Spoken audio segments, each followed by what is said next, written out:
Hi, it's Paul from PL Auto Tech. What have we been working on? We've worked on this Transit Custom. It's a limited spec, 2014. So using the Clifford fob on the 650, unlock, you're getting welcome home lights. Lock it back up. Whole vehicle's locked up. Press the unlock, unlocks the front doors. Press the boot open. Oh, wrong one. Now opens the back. If you wish to, you can fold the mirrors. So basically, I'm going to arm it up now. Of features we've got on there, we've got proximity as usual.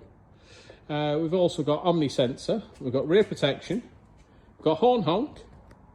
What else have we got on there? Something else on there, can't remember. And the usual immobilisations and what have you. I have to wait 25-30 seconds for me to show you how this Omnisensor works, but that's given us the warn away for the Omnisensor. Okay, we've also got obviously our proximity, which gives us the normal go away. Yeah, so that's what we've got on this particular vehicle.